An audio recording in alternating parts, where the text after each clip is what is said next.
इतिहास में पहली बार जिसको मौत और हार का डर ना हो, जीत उसकी मुकद्दर में तय होती है।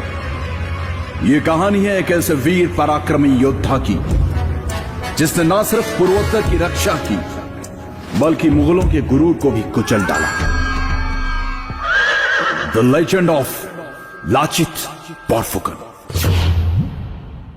भारत का वो हिस्सा जहां सूरज सबसे पहले दस्तक देता है।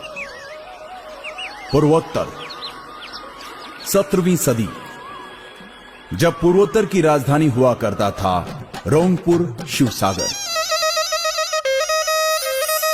मुगल सल्तनत की पैरवी करते हुए मीर जुमला ने राजा जयध्वज सिन्हा को परास्त किया,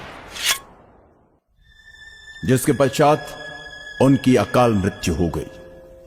समय के गति चक्र के साथ अहोम राज्य के राज सिंहासन पर स्वर्गदेव यानी राजा चक्रध्वज सिन्हा विराजमान हुए, जिन्होंने अपने राज्य के प्रधानमंत्री आटुन बोड़ा गुहाई, जो कि बेहद चतुर, हर काम में निपुण और एक कूटनीतिज्ञ थे, के साथ मिलकर नए दुर्गों का निर्माण किया।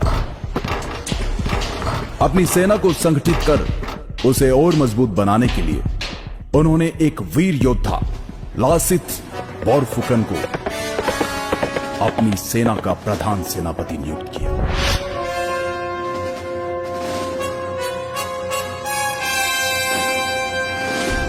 जो कि ऊपरी असम के पहले बोरबरुआ मोमाई तामुली बोरबरुआ के बेटे थे। लासित हर तरह के युद्ध कौशल में सामर्थ्य रखते थे। सेनापति नियुक्त करते वक्त राजा चक्रध्वज सिन्हा ने लासित को एक सोने से निर्मित हैंगडांग यानी तलवार उपहार स्वरूप दी। चक्रध्वज सिन्हा ने धीरे धीरे आसपास के सभी राज्यों से मित्रता के संबंध बनाने शुरू कर दिए और मुगलों के साथ की गई संधियों को तोड़ना शुरू कर दिया। यह सुनकर मुगलों के फौजदार फिरोज खान ने इस विषय को गंभीरता से लेते हुए राजा चक्रध्वज सिन्हा पर दबाव बनाना शुरू किया और चेतावनी दी कि अगर तुमने हमारे साथ की गई संधियों को ठुकराने की कोशिश की तो इसका परिणाम बहुत ही भयानक होगा।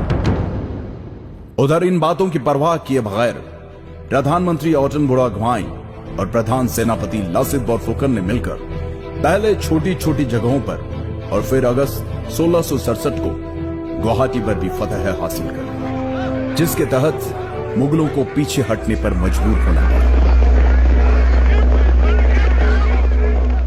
और तब राजा चक्रध्वज सिन्हा ने कहा था, अब मैं